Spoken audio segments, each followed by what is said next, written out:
Welcome back, ladies and gentlemen, to the Innervated, a podcast about Hearthstone, recording on the lovely rainy here, Monday of 9th of May. I'm your host, Nydra, and this time we are in a bit of a short lineup, just featuring my regular two co-hosts, the Chiv and Sumadin. How are you guys today after what's been a long DreamHack weekend? It was an amazing weekend outside of some tragic experiences that I had in IRL, but it was good. It was a great weekend. Stefan? Yeah, I didn't actually watch that much, but I still had fun playing on Hearthstone and stuff. So, yeah. So you on the playing side, not watching, because I don't know. It's a new season, you know. It's new. It's fresh, finally. I am almost envious of you because I watched every single game of DreamHack that they broadcasted, which means I had to wake up at 11 the first day after I took like a power nap during the day, stayed until it finished, and then Saturday turned out to be like a 19-hour work day for me because I think I went to bed at 7 a.m. in the morning. And it was like a whole long Sunday as well, with every single playoffs match broadcasted from the quarterfinals and on. But man, it was what an event. We'll cover it later. I had planned to basically be playing Overwatch while watching it at the same time, and then Monitor 2 died. Like, just died. Now I'm waiting for Newegg to send me a new one, which should be here like Tuesday, but it was tragic. So I was forced to basically dedicate solely to watching that. And then I had to split it up between two different competitions because, well, yeah, your CS:GO team is winning, man. It's you got to root for your team. Yeah, you got to root for your team. But we'll get to DreamHack Austin later in the show. Let's start with some other news from earlier this week. Massan is out of Cloud9. Some of you can say finally, or it was a long time coming. Now Massan has been a center of controversy for a long time now with the whole viewbotting accusations. I think everybody and their mother chipped in and, you know, shared their opinion, besides my cat, who's just raving. But, yeah, I mean, Massan is currently banned from Twitch. For like, what, another 2 more weeks, though? Something like that? I think it was a month-long ban, yes, so yeah. that would leave him about 2 more weeks off Twitch. And what actually happened is that the first day he was banned, he was removed from Cloud9's official roster from the page. So everybody's like, oh, he's getting fired. I talked to him at that day. He said, oh, they just removed me because I'm currently banned on Twitch and it's not good for visitors when they just come, click on my page, click on my profile and see that I'm banned. But he at that point he was not officially informed that he's out of the. That should have been writing on the wall, considering how much it takes, how much effort it takes to actually remove somebody off a page. All right, I've seen teams that still have guys that are signed to other teams still have that person on their page. Okay, so it's a little. I mean, I've looked at Archon's page. You know, like. Oh God. Like I know they have some female. Variety streamers. They have some female writers or / animators that they simply haven't listed. So yeah, it's like that's the amount of effort you need to. Yeah, but it's and then after he was removed, I talked to him again. He said, I asked him like, oh, is it because of the stream banning, like an immediate action? He said no, it's because our contractual obligations have come to an end. And he said that he can no longer provide the services that Cloud9 asked him to. So yeah, which Cloud9 basically asked him to stream, and he can't. He can no longer compete. Let's be honest. That's why they had him. That's why they had him, because you know he's got high view count, right? So, and I mean, him being in the army, that does kind of suck.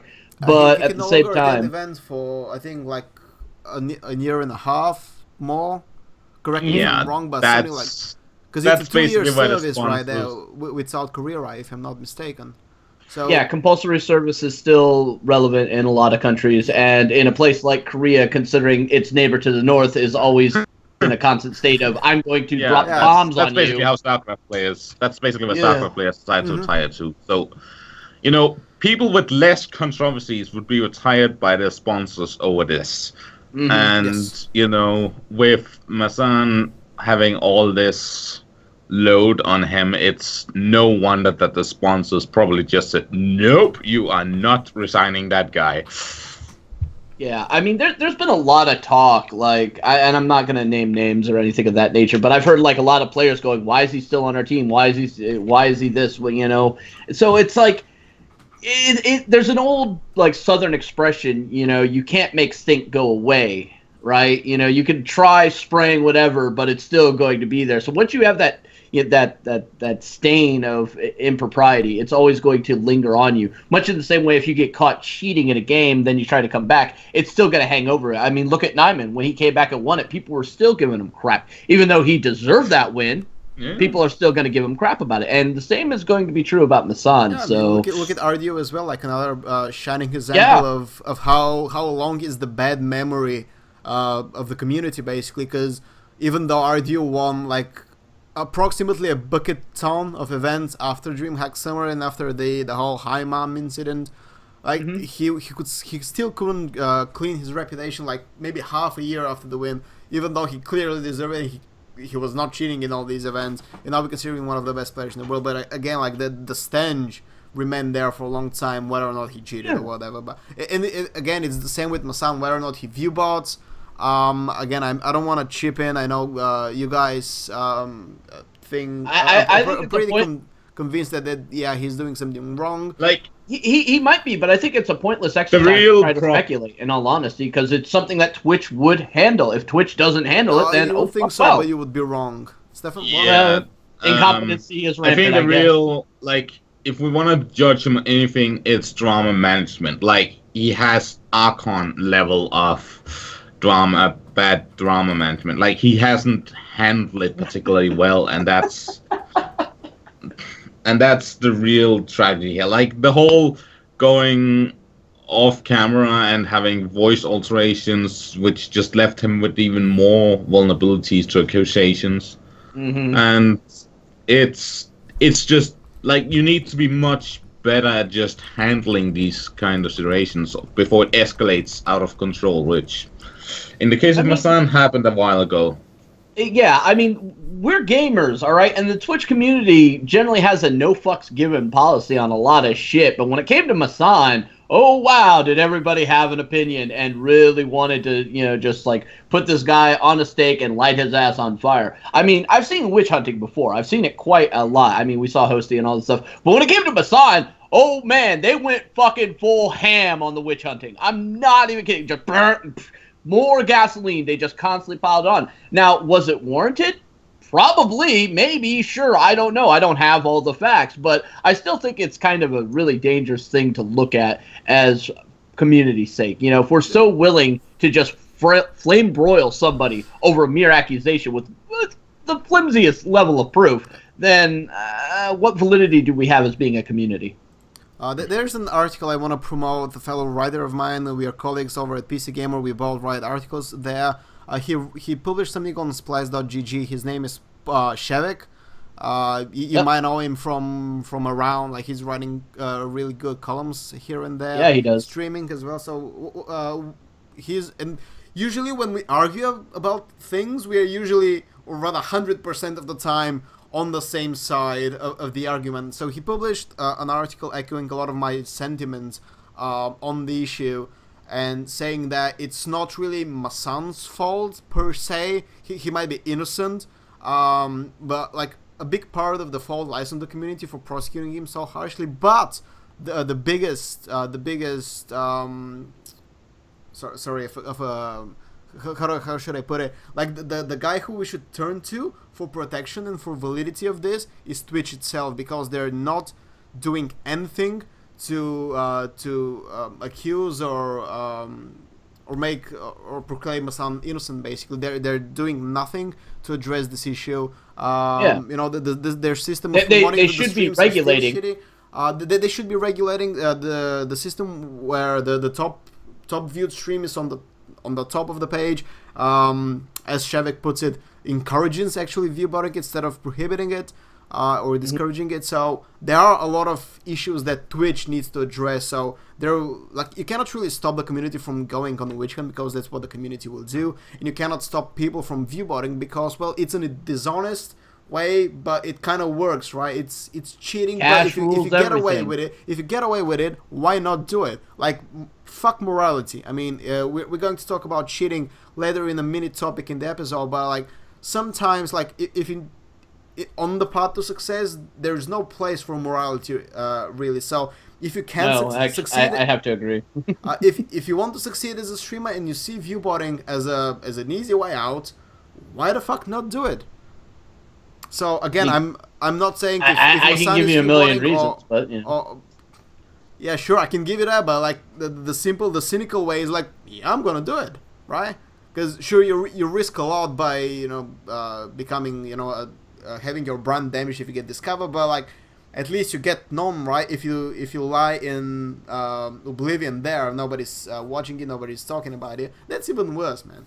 So again, I'm not saying if Massan viewbought it or not, or if his release is directly tied or partially tied to the whole drama. I suspect it is, because why would not they resign him? It's not because he's a streamer, right? He doesn't really need to compete often, so. No, he doesn't. It's kind of like, if for some odd reason, if Corparian's no longer on what is it, solo mid? Yep. Yeah. Then all of a sudden, it's like, does he really need a team? Corparian doesn't need a team. In all honesty, he can stream and still get those numbers, and he can probably negotiate a really good deal for himself without the support of solo mid.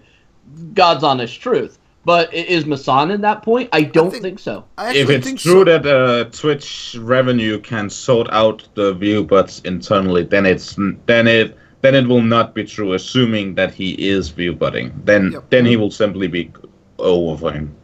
Yeah, I mean we've all heard like the whole Skype call between him and Reckful, and they're talking about their money and their this, that, and the other, and the arguments made back and forth, and. That's all fine and dandy, but again, if Twitch really wants themselves to actually be in this position that they're at, then they're going to have to take a more active role, and it's not going to be one that they can do in the shadow. They're going to actually have to be more upfront and transparent about it. Oh yeah. I know that a request has been made about Ponyhoff at Twitch. I'm not going to say who or for what purpose, but Twitch said, although they will not go publicly, they answer the person honestly, and again, I cannot talk about it more without revealing anything that I shouldn't be revealing. But Twitch are willing to answer questions, but they will never go on the record, and they will never stand behind what they've said to another person in public. So if you're wondering if Pony's viewbotting or not, yeah, keep wondering, because I'm not going to say if he is or if he isn't. It's Twitch's job to do this, and they'll never do it because there's a liability issue for their company if they do something and screw. Yeah, but like it's for the moment it's a containable problem, because I'm not sure how the other esports are, but in Hearthstone there are just a few cases of this viewbotting controversy, and it's not like it's constantly on Reddit. Like sure, with Massan every once in a while it surfaces. Pony, it used to be a common case, but now people are kind of letting it go. But if this becomes a plague, made that accusation, so yeah. If this becomes a plague, Twitch will need to reconsider how they deal with it, because they need to reinstate. They will need to reinstate faith in their platform, because if you can viewbot and get away with it, and the damage you get is some just Reddit drama and Reddit. Bashing, because I mean, let's face it, even I get it for writing stuff. Yeah, you get death threats. What are you talking about? Yeah, but not from Reddit, man. Not from Reddit. From the bright land of China. Anyways, moving on to another topic. StarLadder, man, one of my most fucking favorite brands of tournaments, is back tomorrow, and we're going to have the World Division qualifiers being played out. Over I think what's like a week or something, because they're playing 16 players are divided in 2 double elimination brackets of 8 players, top 2 of each, so a total of 4 players are advancing to the World Division Group Stage 1, which will be 16 players in total. So we're just going to talk about the brackets real quickly, provided I can find. No, I can find the brackets, but I forgot to screenshot them and save them. I'm gonna bring it out on stream. There are a lot of good players in those. Yeah. So this is the first bracket that I'm going to put on stream in just a bit. So yeah, by the way, the Chinese division is already ongoing. I have to check out who's playing in this. Apparently, Raven's not happy that there's no open qualifier for StarLadder. Yeah, well, Raven, StarLadder learned pretty quickly on that when you have open qualifiers, you get a lot of people that nobody knows, and they want to make money. Yeah. Yep. I'm sorry to say this. As much as I'm a huge fan of open qualifiers, because I think the community always should have some involvement in these competitions, let's be honest, this is about money. Right. So again, I'm excited about this because it's a super cherry pick tournament, one of the best probably. Together with the Hearthstone Champions League, whatever it was called, that nobody cared about, but it's a stacked lineup. So in Group A we have Zizou versus RDU, Paulo versus Kranich, Stanodachi versus Strifecom, and Amnesiac versus Nydra. And oh my god, let's start talking about the brackets, guys. Who do we see advancing from this bracket, and why the fuck? Well, to round 2, I see it going to be like Zixo, Powder, and probably Strifecro and Nydra. No, it's just two. It's just 2 from this bracket. It's just just 2? Yeah. Oh, okay. Two more from the other one that I'm going to put up next. Jeez, that's a tough call, but I think Zixo is actually going to probably advance through. He's a solid player, and I think I really want Strifecro to go through, but I don't think so. I really don't. Even with the win, he just got... No, but I'm looking at everybody else there, and it's like, oh, this might be rough. This is... like, yeah, it is, but I don't know. Raven is saying Powder and Amnesiac, and like I'm not sure about Amnesiac, but I gotta stand behind the Powder. I like Powder he's been crushing, man. Like, he's the guy who qualifies from Swiss events and makes it top 4 all the time. He recently got his first tournament win, so he's probably... If ever there was a player who deserves it, it's going to be Powder, considering how much that poor man has had to go through in the past couple years when it came to Hearthstone esports. All right, if anybody deserves it, it's Powder. Man, I'm rooting for him, man, just because he needs a major. Like, I was in the end, like at DreamHack Austin, I was rooting for Chucky because, like, come on, dude, like, you cannot get another silver. Like, you would be the official silver king of Hearthstone. Oh god, that interview at the end is like, so how do you feel? It's like, holy shit, I won. That was so great. Yeah. So, but yeah, Zizou is playing incredibly well. So he's a heavy favorite in my eyes. Amnesiac, man, also, but I'm pretty sure Paulo will make it through. Yeah, I mean, there's in this first bracket that you're showing here, there's just so many good players that could definitely get through there, and you know, it's like my strongest picks are going to be like Zixo, Powder, and Amnesiac. To be perfectly honest, I can't pick a 4th one that I think might actually be able to do it, but just those 3 definitely were probably going to be in there. Stefan, what do you think? Yeah, Powder's probably a safe pick. For the second one, I'm gonna go be a contrarian ass and say Strifecro, because he just got off a win, and this is kind of his moment with all the changes. Like, he is a deck builder. He was the first Super JJ, you know. Yeah, but Druid's kind of sucking right now. He can play everything, man. He is a fantastic mage player, and free that is true. That is true. It's a great deck, and not to mention, like, N'Zoth Paladin is all the shit right now. And oh my god, that caught everybody off guard. No, it didn't. No, it didn't. What are you talking about? We literally had an entire episode the previous week talking about... Yes, but everybody... And if I remember correctly, somebody went aggro Pally was going to be the strong pick, Stefan. Well... mistakes were made. Yes. Okay. I've also played that. I played Secret Paladin to rank 4. Okay, let's look at the other bracket. So it's Hoi versus Overgepeg. I'm not pronouncing this How right. do you? Overgepeg. Is that force? Where's the vocals in that name? I have no idea. So it's a Ukrainian player. I know he streams, but I haven't done much research on him. Dr. Hippie, obviously everybody knows him right now. Versus Green Chip in the second match. Pavel versus Purple, and AK versus Firebat.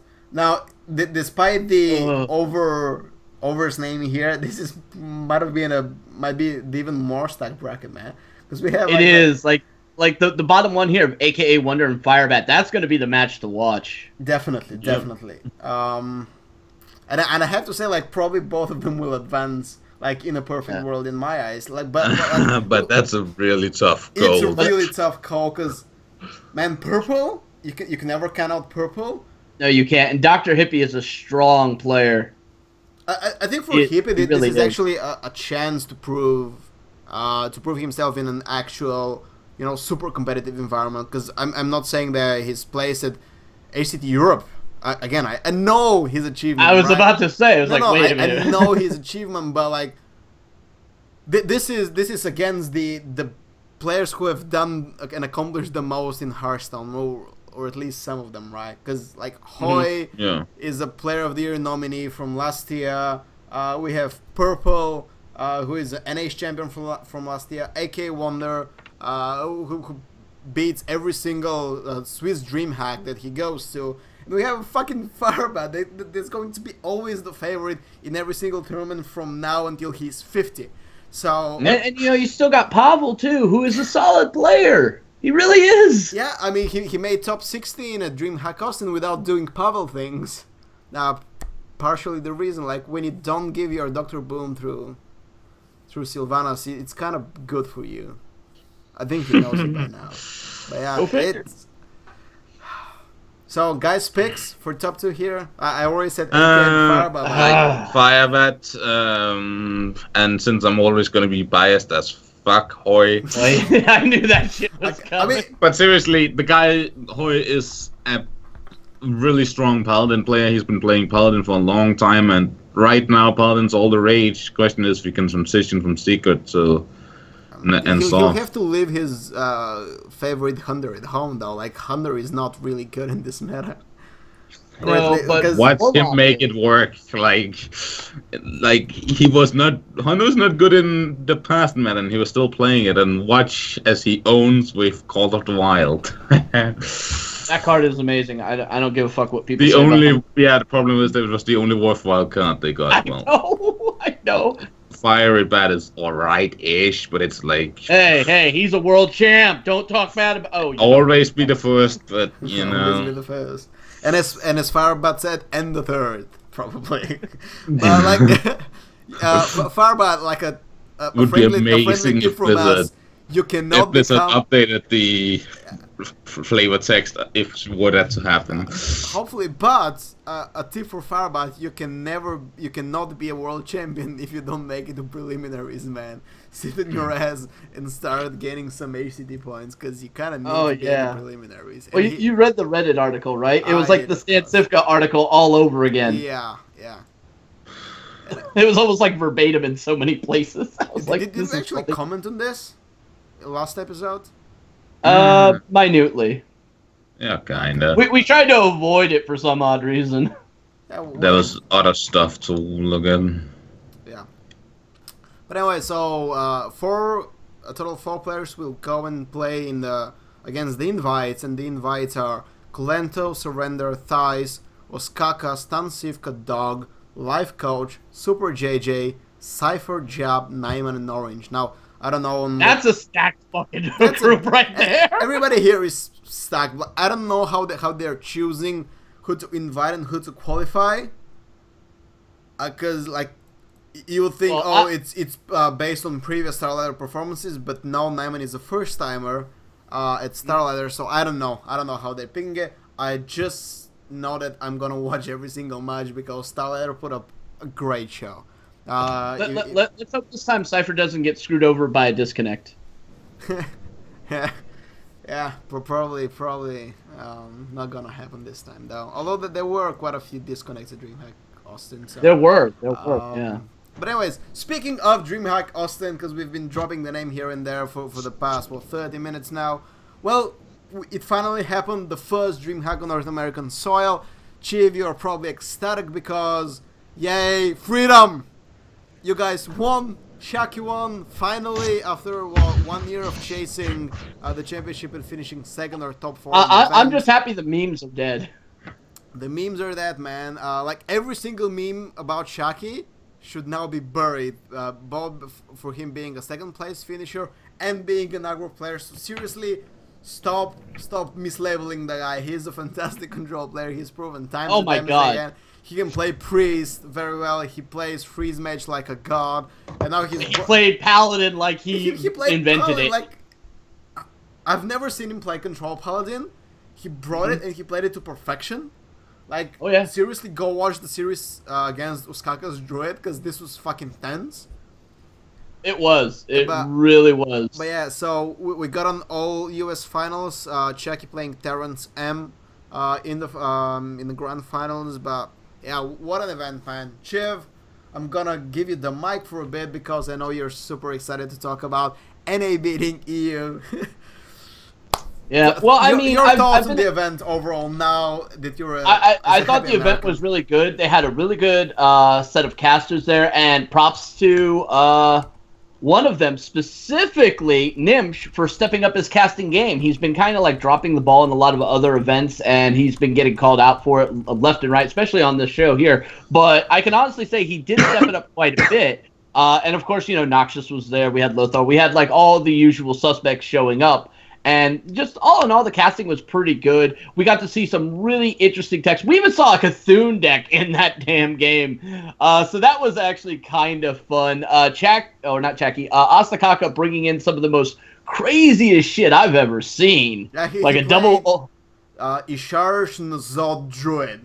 Oh my god, that was like... But I was what? like, either this guy Yeah. is a mad genius or no fucks given. Or mode. just mad, right? Because Or just mad, right? Like, but, you know, even when he was losing, did you look at his face? He was like, yeah, it is what it is. Nothing phases that kid, and I love him for that. There's nothing that will ever... gotta love Uskaka, man. But yeah, druids were the crazy shit, because apart from this deck, which you gotta go and find the VOD somewhere, Tars was playing Summoning Stone, Yogg-Saron Druid. Like, what the fuck? Leave Malfurion alone. What happened to this class?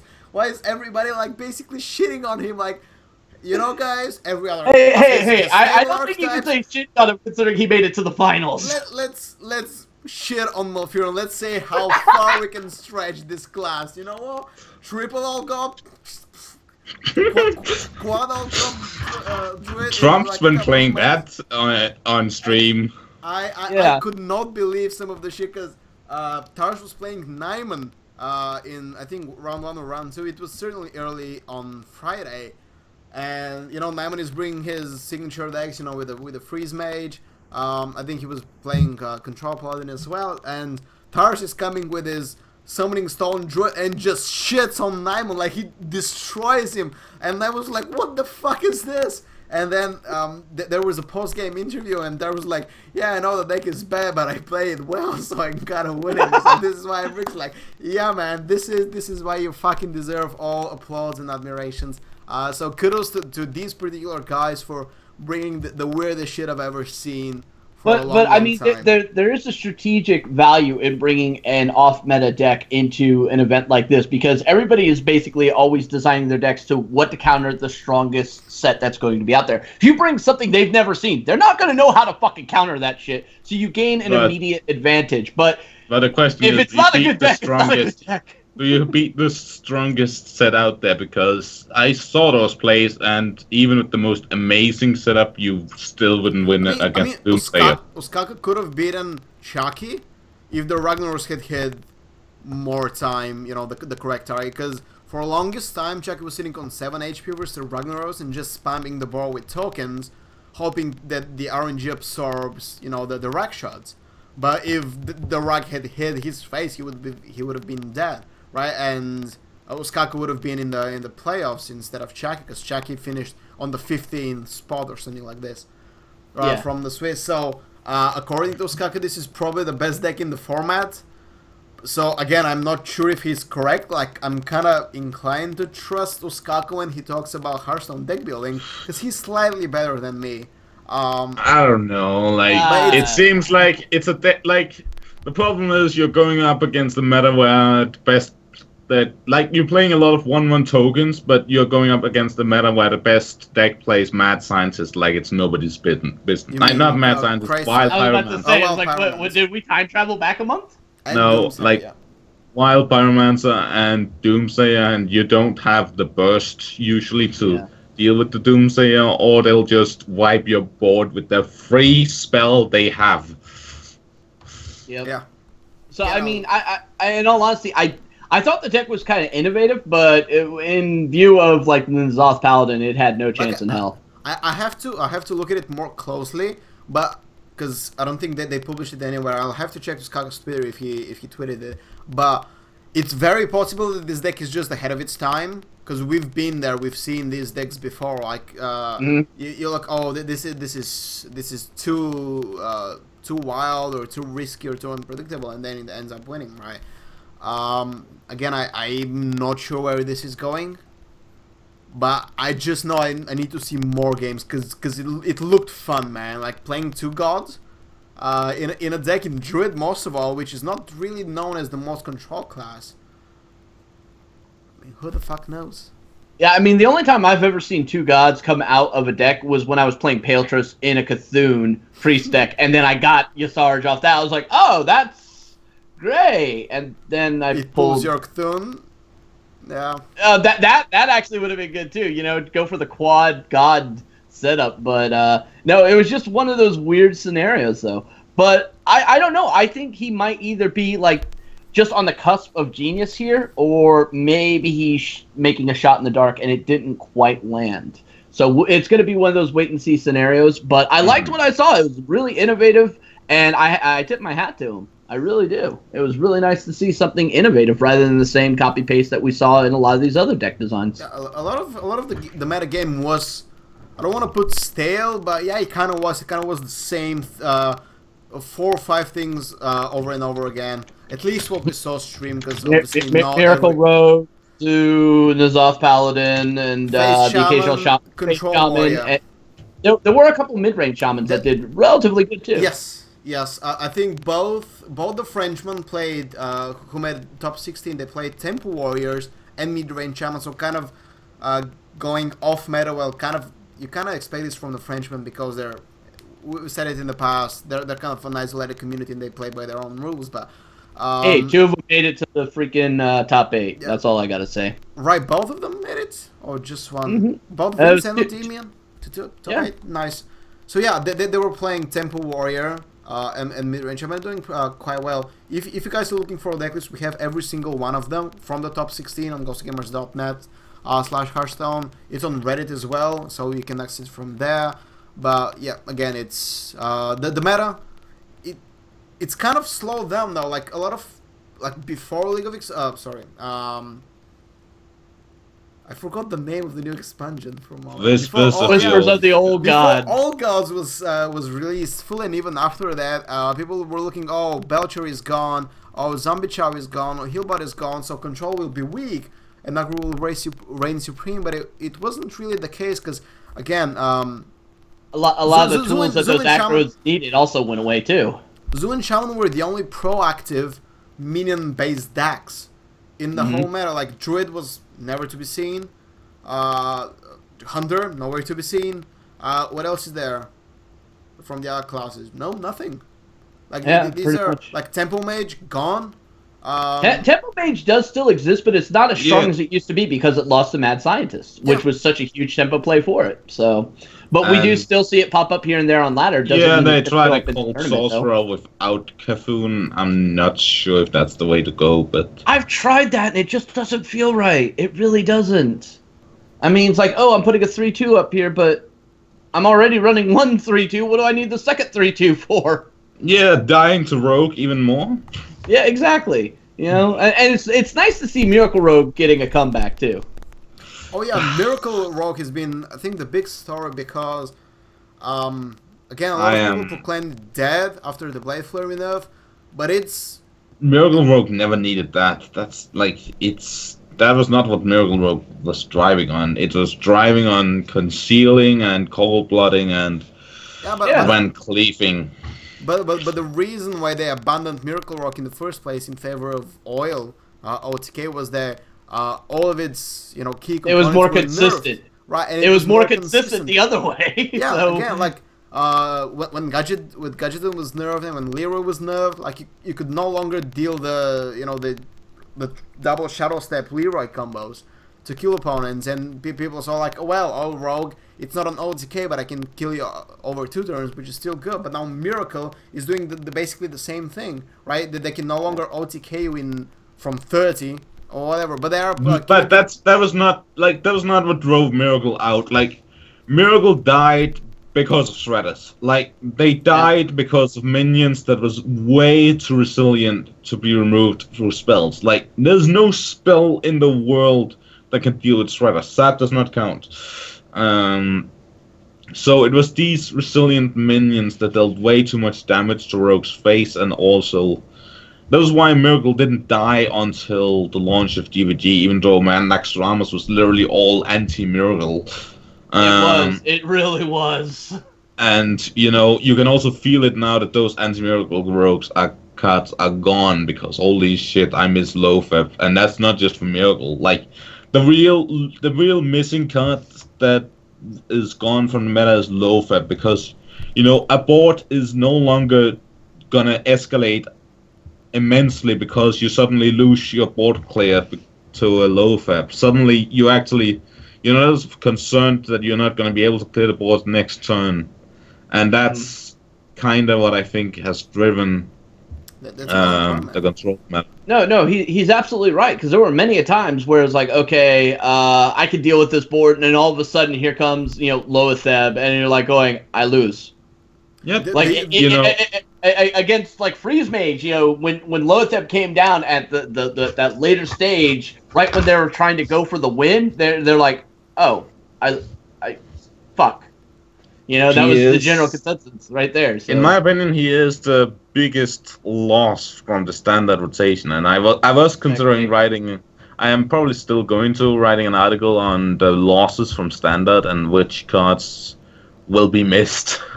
Now that we are getting a snapshot of the meta. Yeah, I mean, up there. Hunter Creepers. I also see Belcher as the removal of Belcher is a key component to opening the doors for Milka, right? Because sure, it's sappable, but like sometimes you have to sap other things, and then you have to go through double tones of the Belcher that basically blocks your attacks from Miracle. So I don't know.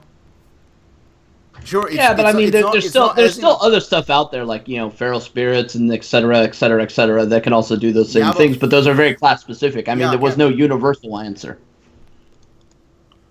And apparently we said meta snapshot and triggered Raven. The new 10 God, seems bad. I haven't read it, man. I haven't read it. You don't want to. You don't want to. Well, it gets supported on Reddit, so it has to be good, right?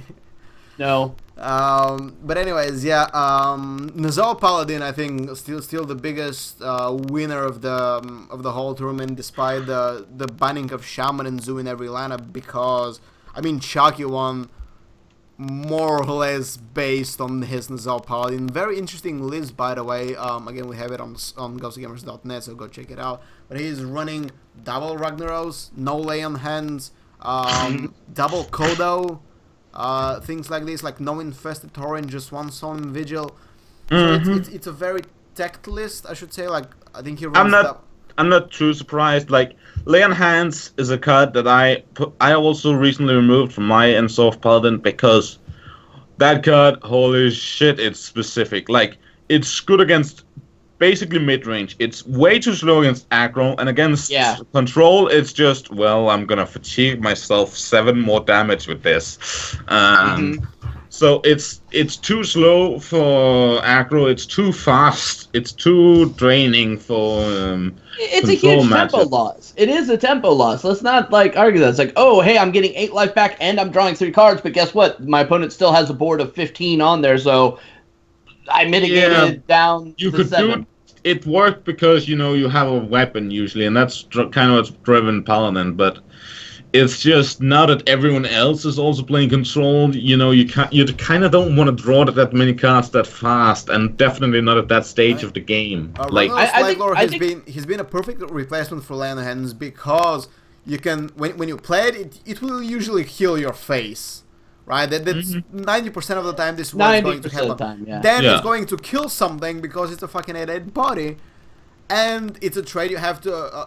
Opponents have to waste resources. That's not the case with Lay on Hands, and you don't really need any more card draw with Control Pattern because you're already playing super slow. You're already playing Solemn Visions. You're already playing Acolytes, so you have a decent amount of card draw that you can sacrifice the Lay on Hands. Late game. And if you're using it just for the healing, obviously you haven't seen our great thing, the Forbidden Healing, because that thing is amazing. That's card. like triple. Man, we remember when we said this card was bad. Like, why wouldn't you play? I never said this card was bad. That? I said this card has potential, and you know what? If a priest could get their hands on it, and it said you could target where that heal went, they would be broken.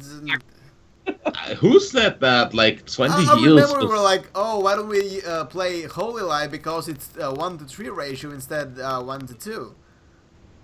Yeah, again, it's the card value. Like it was all like it failed the early levels, but at the end of the day, it's just turned out that the card value of the card is just insane. Like, I'm playing the same Chucky list or very similar bit tuned to ladder, and there's nothing more awesome than Zoo rushing you and getting you low, and then you heal for 16 right after they're bored. Yeah, or whatever, right and clear the board because like Equality Wild Pyro is super cheap and it kills everything. And then after I cast it, I can heal for 12 and give you the finger, and then you're dead.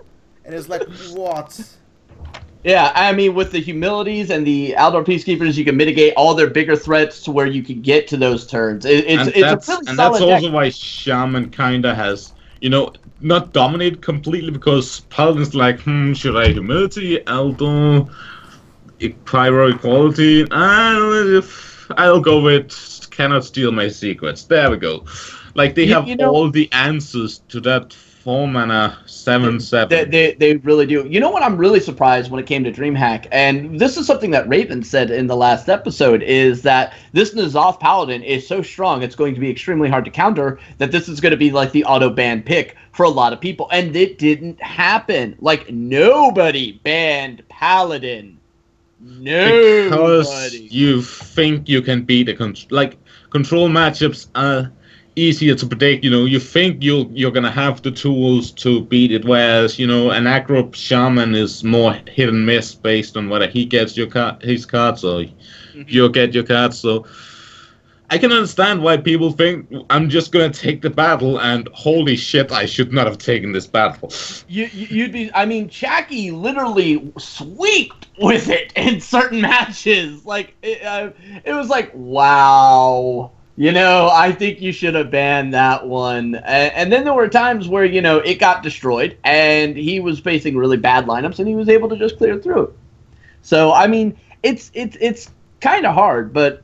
Okay, so RDU, it's hard to make a lineup that benefits from banning Paladin. He's not wrong. He really is not wrong there. There are other control decks in the sea if you want to be full-on control. There's Dragon Priest if you want to be... Alright, Stefan, you're drunk. Go home. It's seen plays. It does see play on ladder, but I don't think in a tournament meta it's actually as viable as you think. Maybe. But yeah, I've been playing a lot of N'Zoth Paladin. I've even, because I'm the guy that just want to add something different, I'm playing the Monkey Robot along with full mechs. I'm playing all of the Death Rattle mechs, and then I'm playing 2 at the Monkey, because there's so few mechs in Standard that you can actually reliably get another Monkey off his effects, and there is enough mechs in the deck to make it work. That's what I've been playing. I mean, you look at Harvest Golem and things of that nature, so yeah, it's definitely feasible. Not consistent, but definitely feasible. Where the hell is Nydra? I mean, how long does it take to answer a damn door? I don't know. Is it a hookergram or something? Come on, Nydra. Yells at us that he wants a really good, short, and direct show, and then he goes off to go get a hooker. Anyway, so since Nydra's not here, I'm taking over. Yay! Alright, so... Miracle's still alive. Temple Warrior. You know what? I've been playing a lot of Temple Warrior. I love Temple Warrior. I think it's an amazing set. Like, it's actually... Like, the Bloodhoof Brave, I do not know why they did not showcase that card. Like, why was that one of the cards that got shoved under the rocks like this? Like, it's amazing. A lot of great cards got shoved under the rock. If you had noticed, like, the Bloodhoof Brave is probably like the one card that really makes Temple Warrior viable. Made a lot of Warrior viable, really. Like, it's so good. It is so good. So good. It's what Thor Warriors should have been. This is why people are playing Kodos, man. Kodos kill it really nicely. Yes, they are. Oh, hey, the hookergram's over, right? Shut up. Oh, wait, no, apparently she's in your room. Never mind.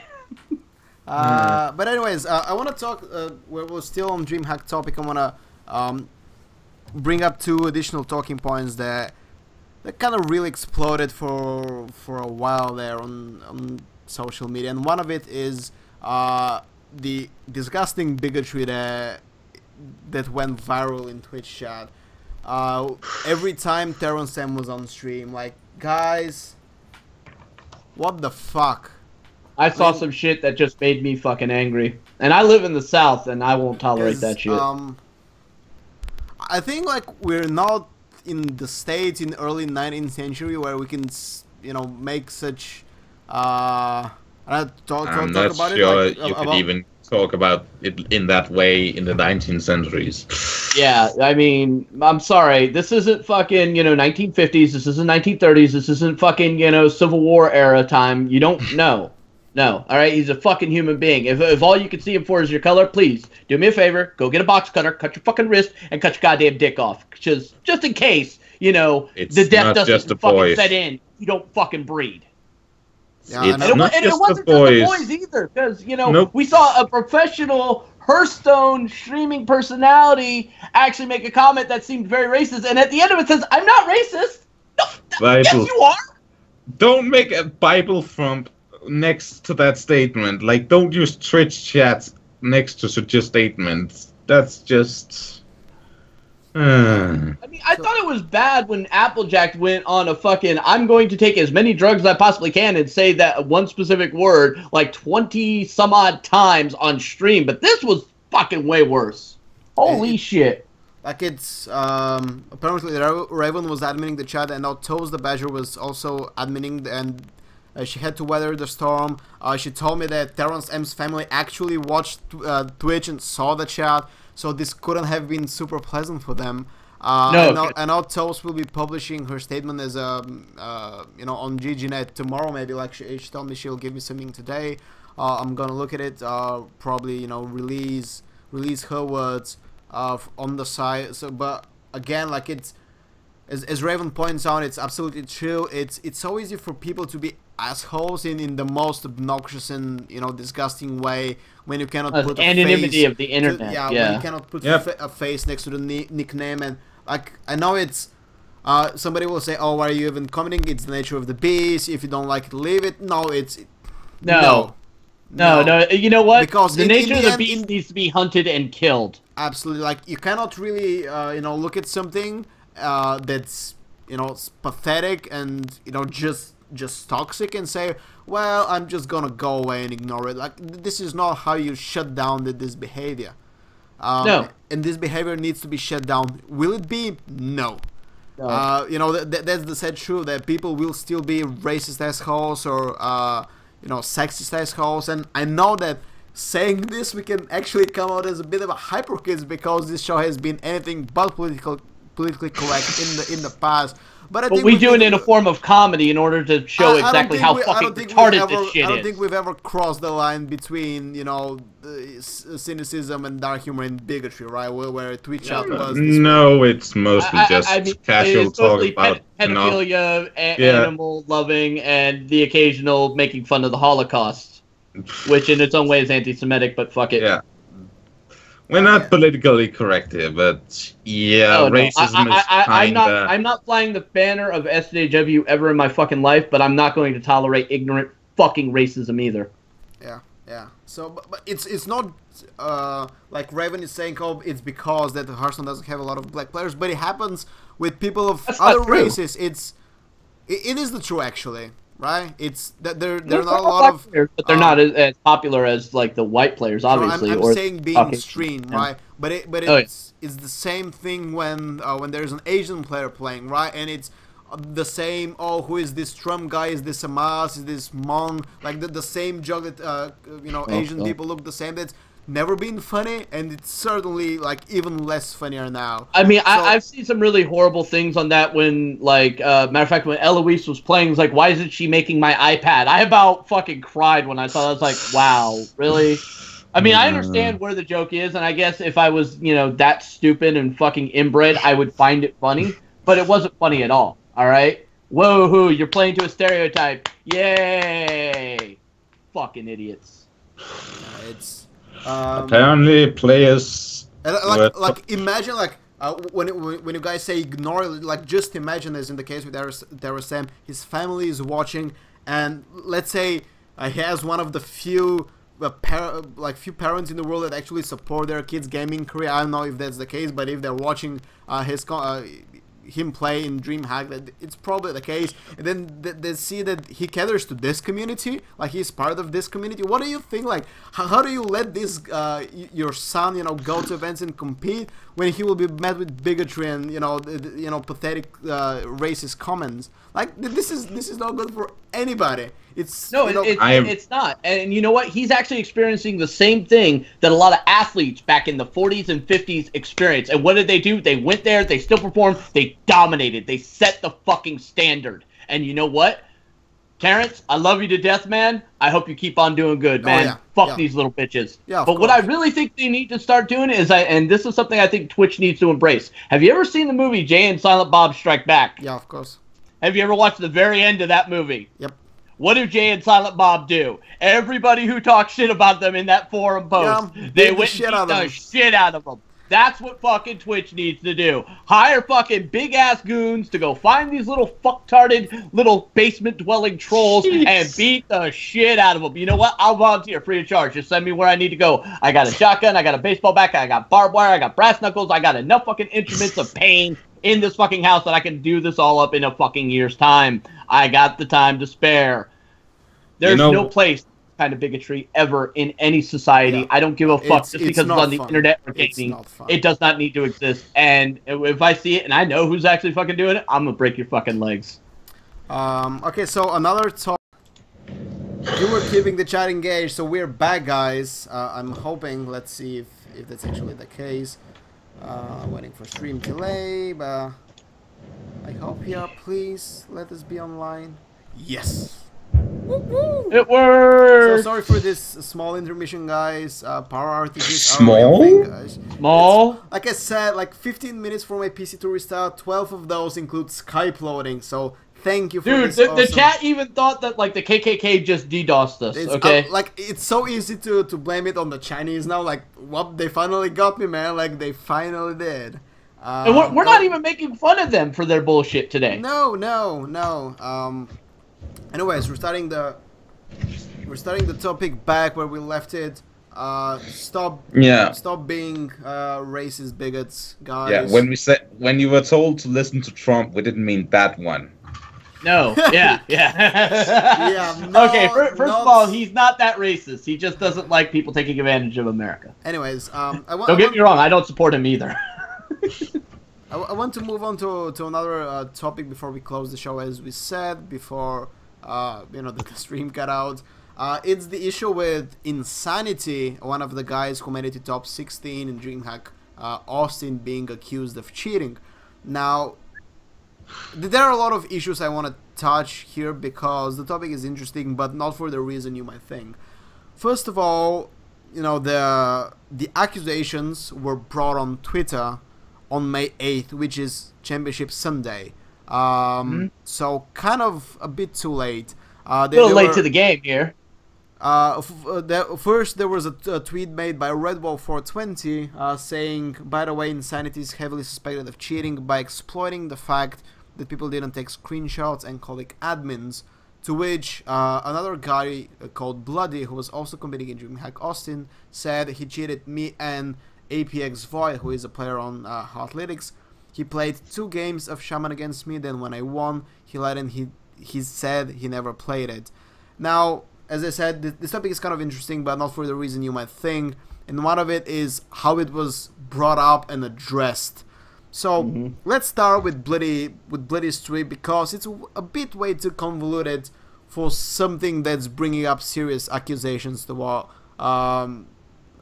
Insanity. And I want to preface everything I'm going to say from here on that I don't know if Insanity is cheating. I haven't investigated, but as usual, as it's with every drama, as it was with the Ghost incident, as with the RDU incident, it's something that points towards other problems in a community and not the cheating itself. But we'll get to there. So he cheated me and APX Void. He played 2 games of Shaman against me. Then when I won, he lied and said he never played it.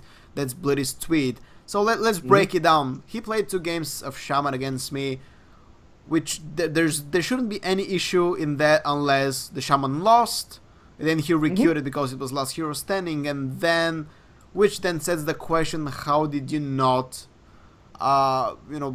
realize that he's queuing Shaman again? And when he's at that moment, stop play, flag an admin, problem done right there. Yeah. Why wasn't that done? When I won, he writes, well, he didn't win, he lost the match.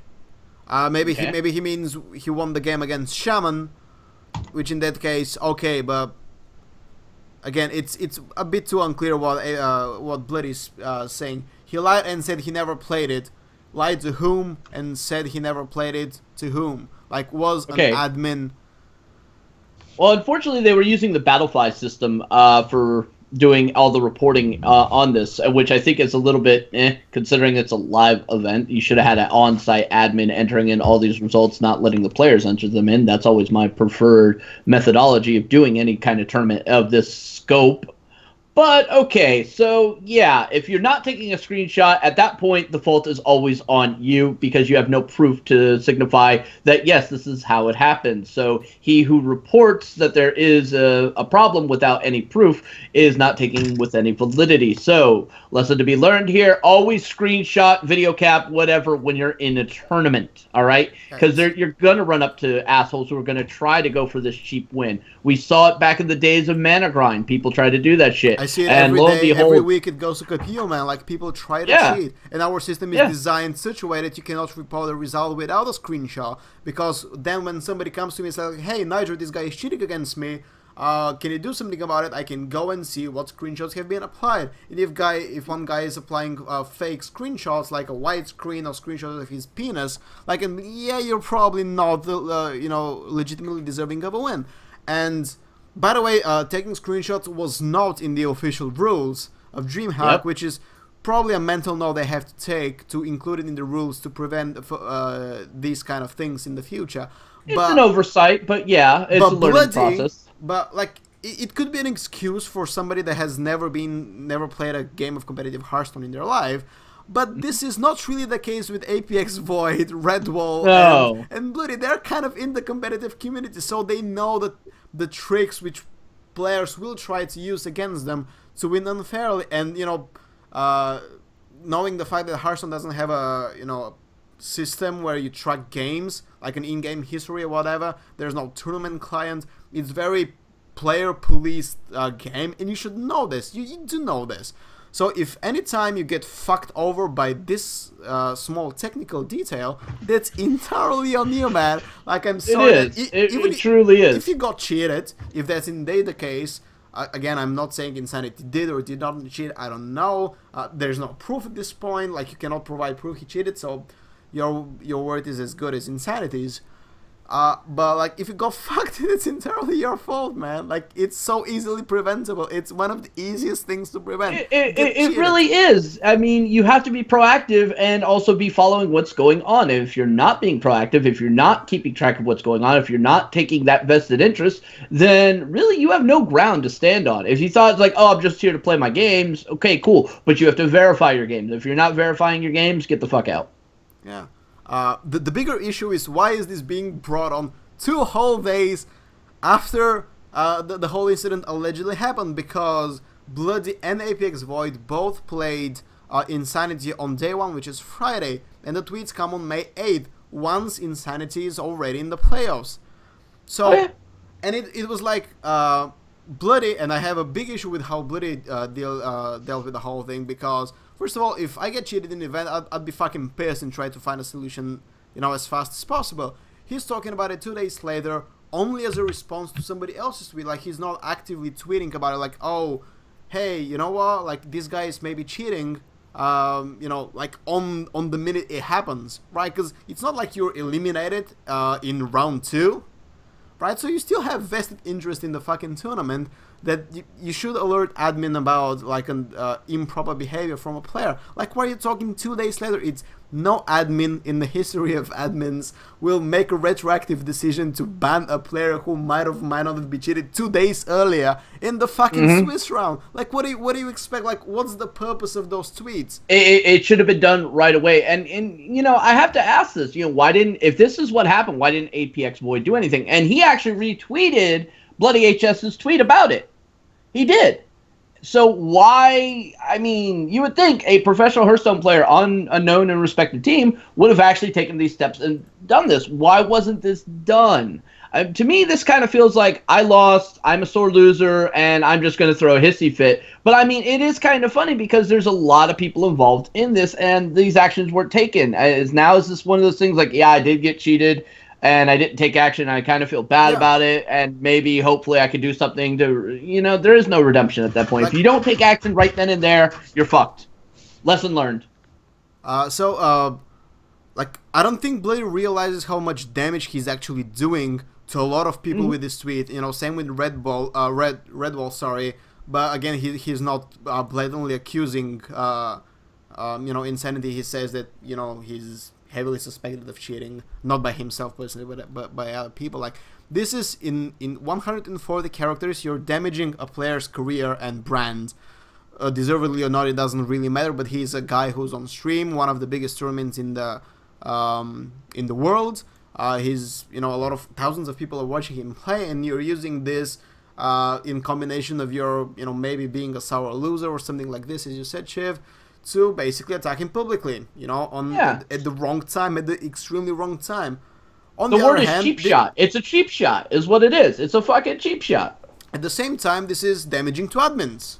Now, we all know that Swedes is probably the best admin in the whole fucking world when it comes to managing managing major LAN events. Okay, I'm not gonna continue so as to hurt your pride, but like even Swedes team is not omniscient. Like, they don't know what's happening in every single one of the thousands of matches being played on fucking DreamHack.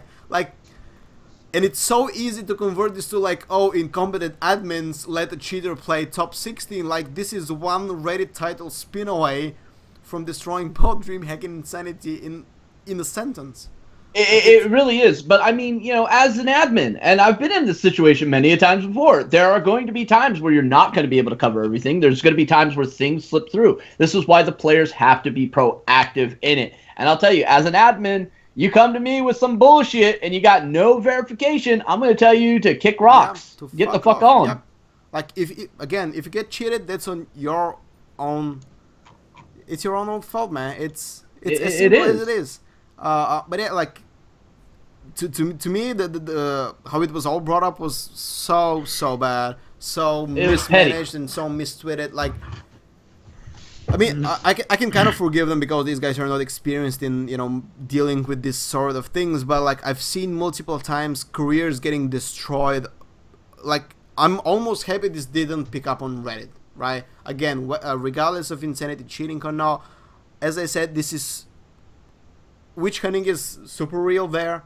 So imagine like this hitting front page, like, oh, a top 16 player cheated and admins allowed it, like some stupid phrasing like this. It's right there, and now you have a spot on Insanity, on DreamHack, on its crew who are, working ridiculous hours to ensure a tournament. And this is with no proof, right? But yeah, like, when has Reddit needed proof really to jump on something? Like, never. Like, it's so easy to What's do. this due process nonsense? Due process of what? I can write Come 15 on, headlines that can destroy 15 different headlines that can destroy both these players in one sentence. It's that easy to do. So when you tweet this 2 days later after the incident happened, you better have fucking solid proof.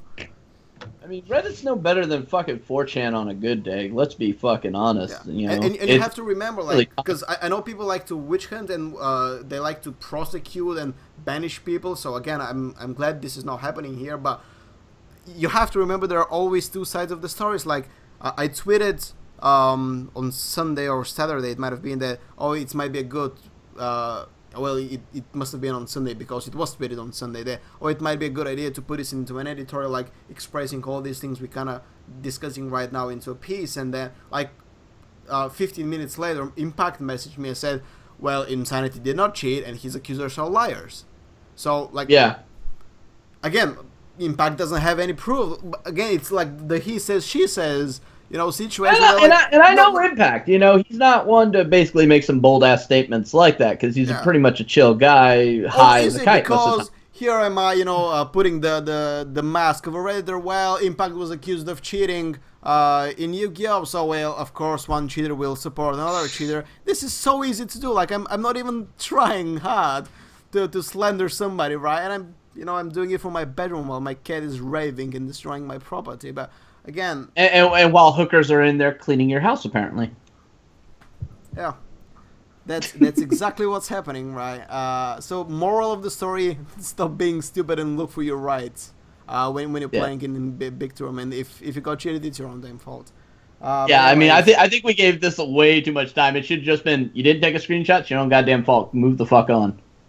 So apparently, I want to say hello to our biggest fan, Rith23637, who says, "Holy shit, this is such a bad podcast."